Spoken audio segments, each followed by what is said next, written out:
Yes, people, how's it going? Welcome back to Lily White Lane. Manchester United 2, Tottenham Hotspur 2.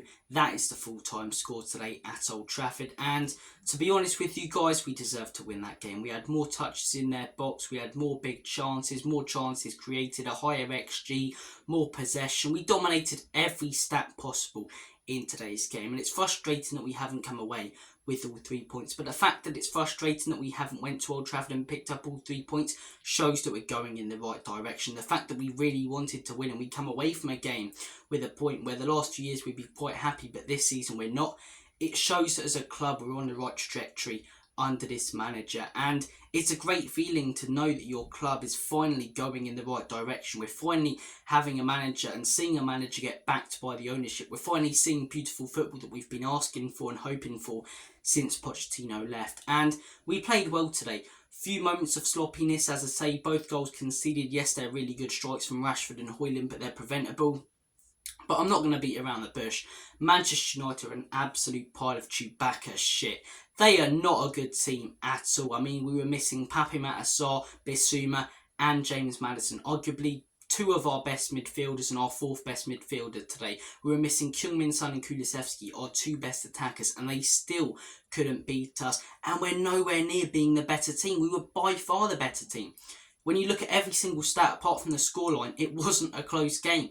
We dominated them. Bigger chances, better chances, higher XG. Apart from that McTominay one that they had in the last few minutes, they created nothing apart from their 2 goals. I think they only had 4 or 5 shots over the course of the entire 90 minutes. So we deserved to win that game. We've come away with a point. But as I say, the fact we're slightly frustrated about that shows we're going in the right direction. Since the 6-1, we've went to that ground twice. Come away with nothing. Last year we were really poor there. And the fact we've come away with something and we've picked up points in games this season where we've played all right but haven't been our absolute best, it gets me excited about the future of our football club. We went to Man City missing plenty of players, came away with something, and we've come away with something today. We've kept that 8-point gap between us and Manchester United and the teams below us, the likes of Newcastle as well, who obviously are more than that, and Chelsea, I believe that's an 8-point gap now as well. And as I say, we've got an easier game next. Brentford, they've been on piss poor form, but they've got Ivan Toney back, so that's not going to be as easy. But yeah, as I say, a point today, it's what we're going to have to settle for. 2 good goals for Manchester United that were probably preventable though, and 2 really good goals from us, to be honest. The first one, a fantastic delivery from Pedro Porro. We'll get more on to his performance and individual performances when we do the player ratings. Great delivery from Pedro Porro, great header from the pitching himself for Richarlison. And then the second goal is just beautiful. Great assist from Werner. Bentancur makes a fantastic run in and rifles it into the back of the onion bag to make it 2-2. There were some big chances that we had until the end. Man United had that one chance at the end. And that's how the game ended. I want to hear your guys' thoughts on the game in the comments section down below. Now, without further ado, enough faffing about, let's delve into the player ratings. And we're going to start off, as we always do, with the back line and with the goalkeeper. So Vicario, for me, is going to get a 7 today. I thought he commanded his box really well, as he does in most games.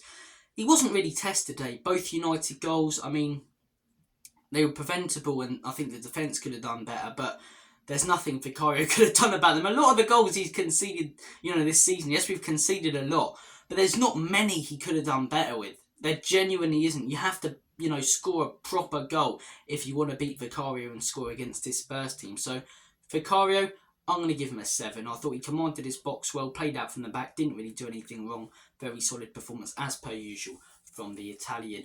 Destiny Udogie, I'm going to give an 8. First half, I thought going forward he wasn't brilliant, but defensively he was fantastic. The tackles he was putting in were brilliant. I thought he did a really good job defensively today. So Destiny Udogie, I'm going to give him an 8. And then obviously he improved going forward in the second half. The strength that guy has at the age of 20, 21, it's ridiculous. It really is. He's such a good player. And the fact we've got him until 2030, hopefully if he decides to, stay at Spurs until the end of his contract, it really is a pleasure because he is some player. He is some player. Centre-back partnership.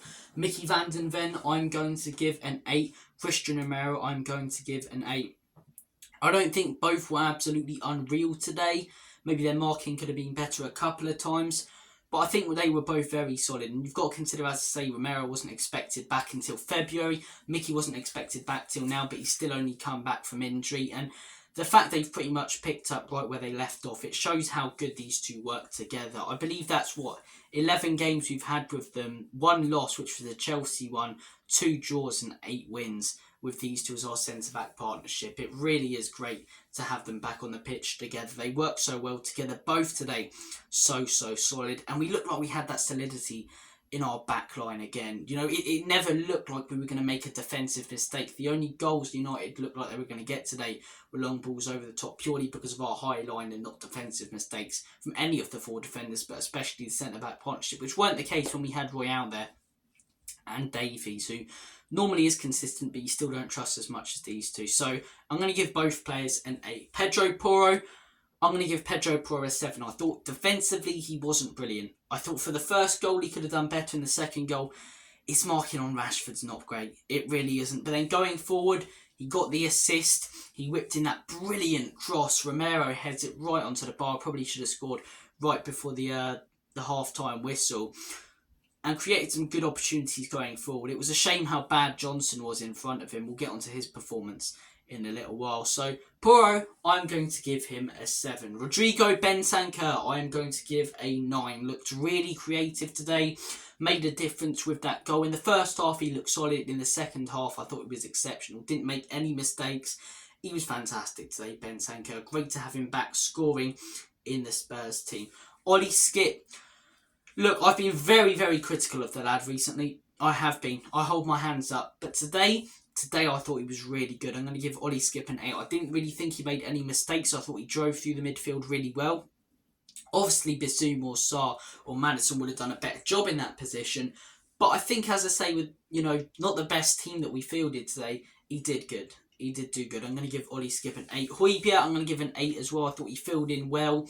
What I do love about Højbjerg is he's never off ill. He's never sick. He's never injured. He's an absolute warrior of a player. And look, maybe he doesn't want to be here. Maybe he wants to be at Atletico Madrid or in Denmark or wherever.